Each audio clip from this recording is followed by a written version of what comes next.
Broadcasting from the business capital of the world, this is the Podcast Business News Network.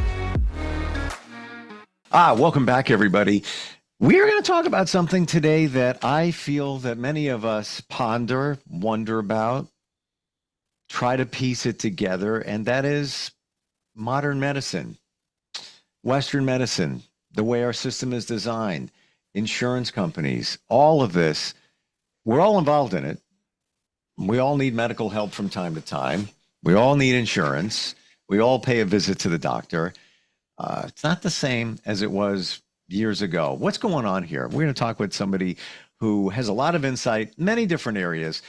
First and foremost, an acupuncturist. He offers hypnotherapy, many modalities, coaching as well. And it's so great to have him back with us. DiStefano is on the program. How are you doing today? Doing great, thanks. How about you, Steve? I'm intrigued about what we're going to talk about and how we're going to position it today. Where should we begin? What are you feeling? I'm going to begin with a definition. The definition for perverse incentive. And that occurs when a reward system unintentionally encourages behaviors that are harmful or counterproductive to the intended goal. So in the medical system, we make more money if someone is sick, but our job is ostensibly to get someone well. So right there, you have the conflict. You have a conflict. And then the way the system is structured, I saw a woman the other day, migraines for 5 weeks, and she had high blood pressure, visual disturbance, blah, blah, blah, all this stuff. Got put on one drug after another. Nothing was really doing what it was supposed to. She felt a little bit better, but also felt very out of it and the other side effects of those medications. She was referred in, and I saw her. I put, basically, I went through the motions and took her intake because I already knew what to do first. There's a muscle on the neck called the SCM. I may have spoken about this before, sternocleidomastoid. That muscle, 100% of the time, if someone comes in with a migraine, I'm going to release that muscle. 90% of the time, that's going to resolve most of the migraine. So she went to all of these doctors, had every test, all these specialists. Not a single one of them addresses that muscle. They'll throw drugs on you and put you on them for life. They don't look at the muscle. And following the insurance model, that's the path of least resistance for most people. We're funneled and encouraged because it's, if you have good insurance, it's out of pocket 20, out of pocket 20, out of pocket 50, whatever. If you don't have great insurance, it's different, but we are habituated into believing that model works. I used to think it. I'm like, how can this guy, one of my patients earlier in the day, this woman was trying to conceive for months. I've seen her that was the third visit. She came in and told me she was pregnant. So I do everything. Why would I be better at doing migraines than a person who says they specialize in it? I don't know, but I do get the better results. This muscle in the neck, nobody looks at it. I can't explain why. I guess they follow procedure. I don't know. And that's where we go. Now, on my side of the fence, there's a moral hazard as well. There's a perverse incentive, and a lot of people do what's called practice management. And that's the business side of practice. And what they teach us is to catastrophize. And you'll see that a lot in psychology as well, where people, it's implicit or explicit. In my side, we're taught to explicitly say, oh my goodness, if you don't take care of this problem, you're going to die. Let's book 30 sessions. You'll get 30% off. Just pay up front and we'll finance it if you want to. And I find that to be so reprehensible. But that's what so many of people that have cash practices are taught to do. Mm. Wow. How do you get around that in our system? It's just a program to continually generate revenue. To your point, I went to a doctor last fall. I had elevated ferritin levels. I was pretty sure it came from just this wacky virus I had. It's weird, never get sick. Um, it was a hematologist, and he sees me, looks at the labs and everything. Wasn't really sure. Took some other tests. They were all negative. And he said, "Doctor, I think it might be this virus." I mean, because I've read and even heard from somebody I knew who's an infectious disease doctor that back in the day with COVID, that was the marker for a virus, ferritin levels, right? And he's like, "All right, well," he was a nice doctor. He's like, well, give it a couple of weeks and come back. So I come back, they do another lab or whatever, not coming up with any answers.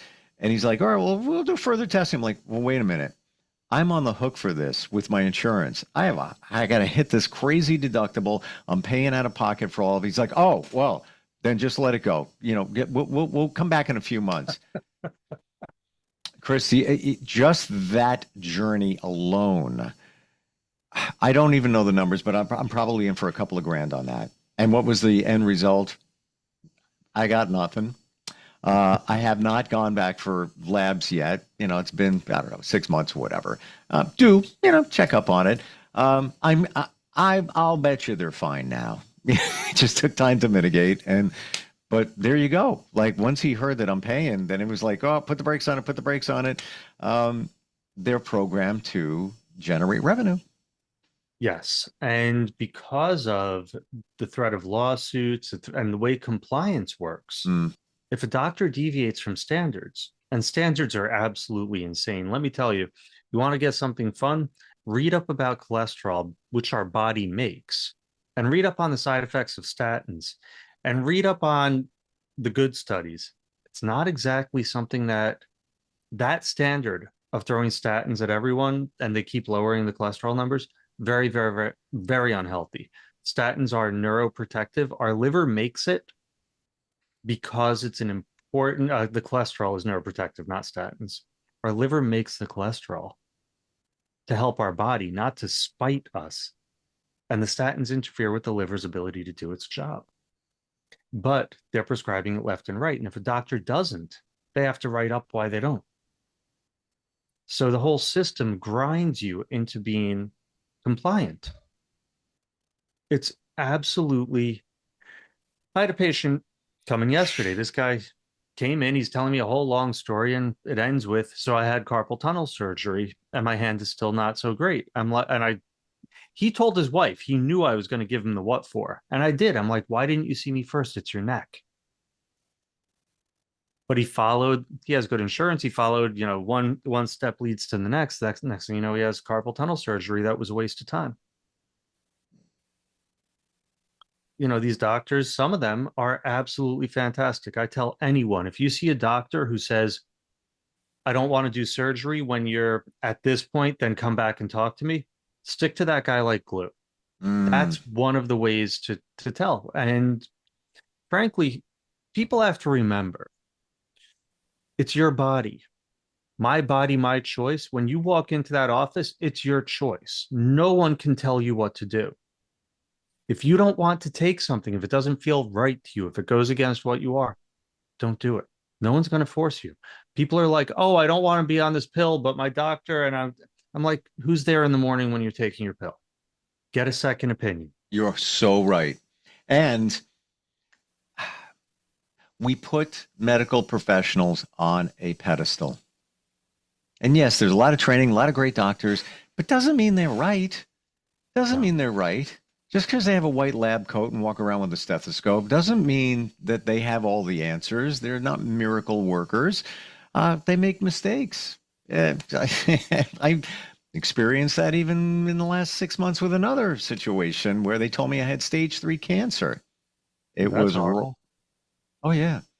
In fact, I just wrote the medical provider where they did simulations for radiation and all of that, and now they're charging me $1,200. I said, "Well, you made these simulations because the doctor said, 'I think you have stage 3 cancer.' I got a second opinion. Chris, he was wrong. It wasn't. I just had some minor surgery, had it removed and done. I don't think I should have to pay that $1,200. You did a simulation for something that was incorrect and didn't take place." It's just autopilot. They just keep, churning this stuff out with and after I saw another doctor for a second opinion, he goes, "Yeah, stay straight." I'm like, scale of 1 to 10, what do you think here? 10 being yeah. He goes, "You're under a 1." He goes, do a biopsy, we'll be fine. Here you go."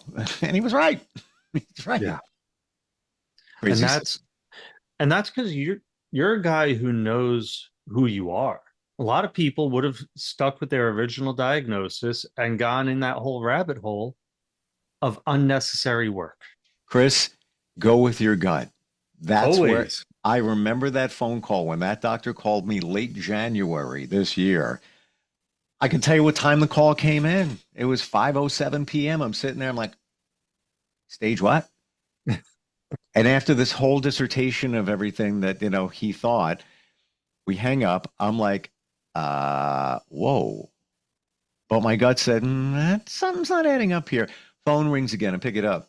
He says, yeah, oh, I forgot to mention, on your shin, it looks like you have a hot spot too, based on the CAT scan. I'm like, what? And I look down. I'm like, really? He goes, yeah, you might want to look at that. Yeah. Okay. All right. Goodbye. I look down. I'm like, it looks like a blanking pimple. It was nothing. False alarm. But can't make it up. Those are facts. False alarms. Yeah. Well, that's a big issue. And fascinatingly, oncologists, and this is one of those things behind the curtain, oncologists are one of the few professions that can get paid for the drugs they prescribe because they also administer the chemo. So it financially benefits them from prescribing and administering. That's what Perverse you're saying. incentives. That I don't know enough about it. I'm not making this as 100, but yes, I actually just checked myself before I said that because I'm like, I don't want someone to go the wrong way. You look at people that are in, let's say, let's take therapy. How many people do you know are like, yeah, I went to like 5 or 6 sessions and I'm fine, versus how many people have been doing therapy for 20 years? Right. So there has to be some sort of incentive to never tell someone they're well. When I spoke with someone who does therapy, I was like, I was depressed. I'm like, I want to be happy. Oh, that's not a realistic outcome. So my whole thing is, why would I play a game I've already lost? So I did it my way, and I got to win. But it's like every branch of medicine. It's not about cure. A cured patient is a patient lost. So I follow my own ethics. My ethics are, if I took a class with a guy who gave a good practice management. It wasn't a practice management class, but he gave good practice management advice. He said, don't worry about getting people well. They'll send friends. Don't worry about getting people well. They'll send friends. Well, everyone else says, keep this guy forever. I had a guy come in. He had autonomic imbalance and all this other stuff. He says, I saw the acupuncturist up the road.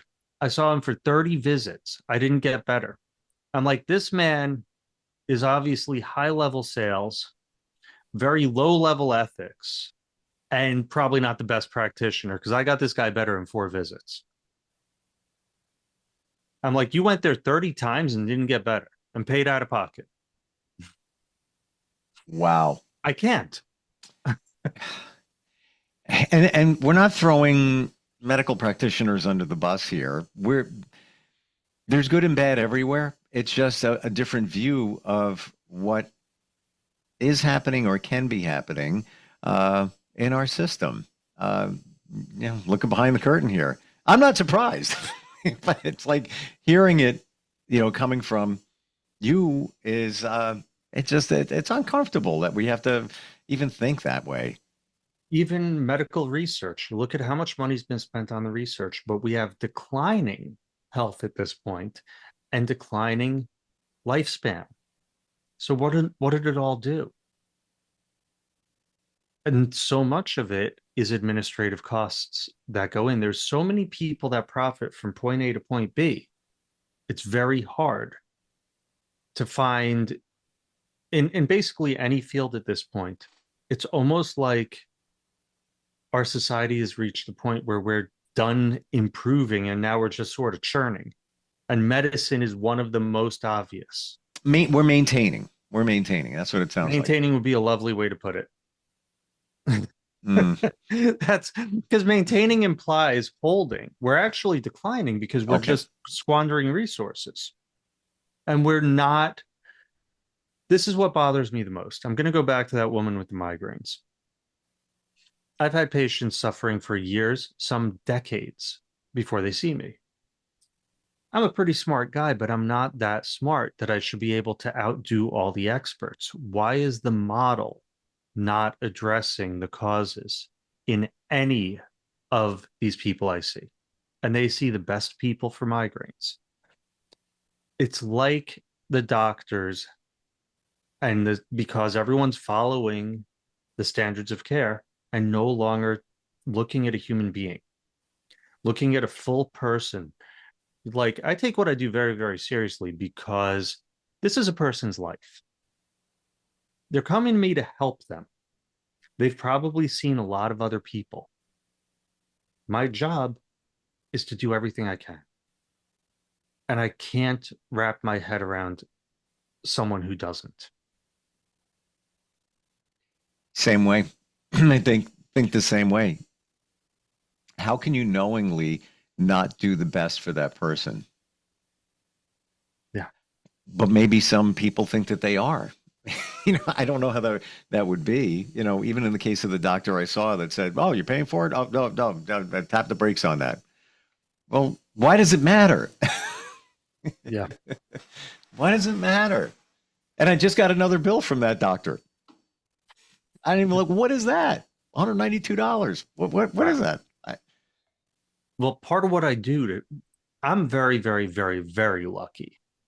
My interests, hobbies, and passion all happen to overlap completely with my work. Mm. So I'm constantly improving what I do. Someone else, it may be like they got out of school and now it's all just paperwork and it's a churn. So they've stagnated. Once you stagnate, I guess we could call it maintaining, but it's not, it's stagnation.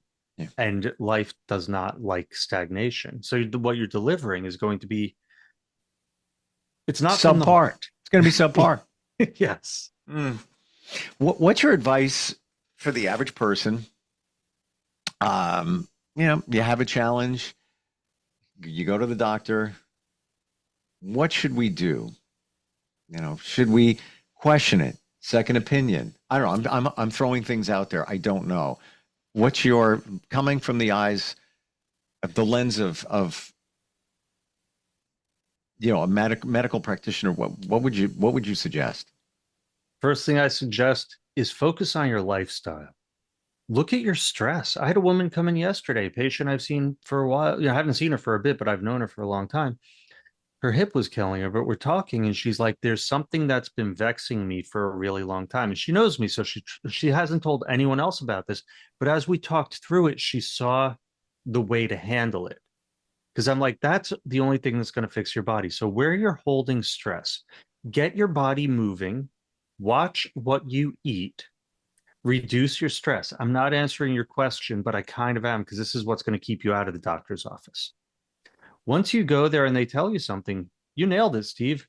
If you don't like what you're hearing, if it doesn't resonate with you, if it doesn't sit true to you, get a second opinion. Talk to anyone that you know that might know something. Like, don't try to handle it alone if you don't know, because it is overwhelming. And oh, this is really good. If your doctor can't explain it in plain English, walk out the door, because that means they do not understand it. They're regurgitating textbook. Yeah.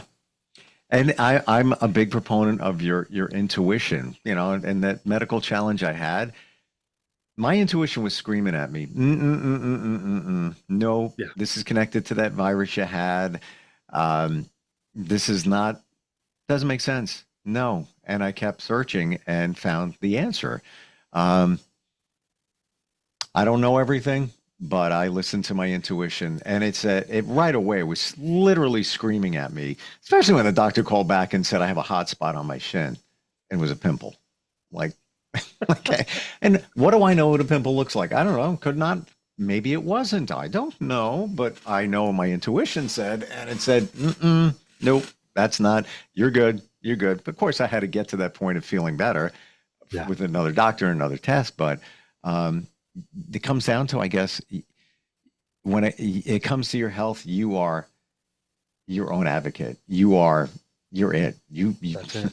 can't rely on others. You can rely on their information, but you've got to double check their information. And unfortunately, that's just the way it is. And it's across the board. Let's say you go to a chiropractor and you don't want your neck adjusted, just say no. Let's say you see me and you're like, you know what, I hate needles. We'll have a conversation. Maybe I'll find ways to work without needles. Maybe I'll be like, you know what, I'm going to do one or two that need to be done, but I'll always honor yourself, no matter what, because you know yourself better than anyone else ever will, whether or not you admit it yet. It's the truth. Always honor yourself. It is such the truth. And I guess it goes back to fundamentals. Nobody is going to love you more, have your back, take care of you, understand you better than you. No one. It's impossible. You keep looking for, a perfect partner, whatever it might be. Ultimately, it's you. Yes. But some people, it takes a little bit of a journey to get to that point where they love themselves, take care of themselves. Or ultimately, yes. Yeah. Oh, right. That's part of the journey. And that's part of where you come in to help with that journey. You have a couple of ways that we can reach you. How do we do that? Level3coaching.com, spelled out, scarsdalehealth.com. And from there, you can find me pretty easy. Yeah, thank you for your transparency today and peeling back the veil. It's interesting. Well, I only hope that as a patient, it is your body.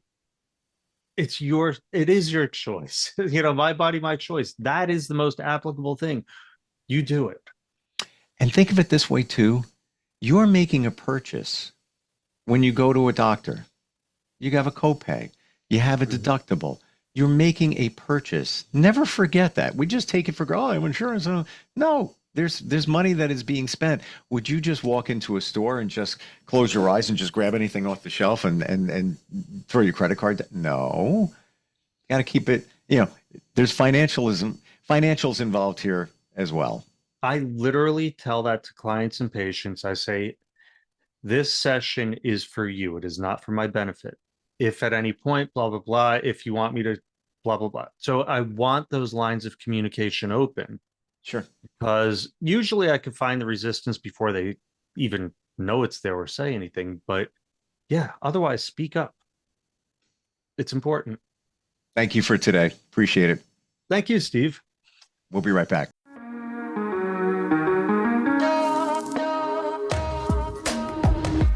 Broadcasting from the business capital of the world, this is the Podcast Business News Network.